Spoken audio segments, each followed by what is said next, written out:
ભરૂચ શહેરના એ division police મથકે 13 તુજકો અર્પણ અભિયાન અંતર્ગત વિવિધ ગુનાઓમાં ચોરાયેલા કિંમતી દાગીના અને CEIR પોર્ટલની મદદથી શોધાયેલ ગુમ થયેલા મોબાઈલ તેમના મૂળ માલિકોને પરત કરવામાં આવ્યા હતા.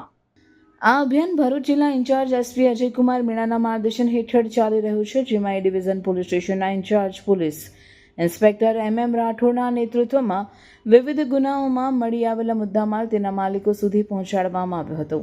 આ અભિયાનનો મુખ્ય ઉદ્દેશ્ય ગુનાના કેસોમાં ગુમ થયેલા મુદ્દામાલ ત્વરિત કોર્ટ પ્રક્રિયા બાદ તેના મૂળ માલિકોને પરત આપવાનો છે. પોલીસે કુલ 3,92,770ની કિંમતનો મુદ્દામાલ પરત કર્યો છે. આ મુદ્દામાલમાં 29.970 ગ્રામની એક સોનાની ચેઇન કિંમત 2,58,130, 10.770 ગ્રામનું પેન્ડલ સાથેની એક સોનાની ચેઇન કિંમત 92,160, કુલ 1.870 ગ્રામની 3 સોનાની વીંટી કિંમત 11,580, કુલ રૂપિયા 1.850 ગ્રામના 2 સોનાના પેન્ડલ કિંમત 11,900 અને 19,000 રોકડ રકમનો સમાવેશ થાય છે. ભરૂચ પોલીસની આ કામગીરીથી પીડિત નાગરિકોને ન્યાય મળ્યો છે.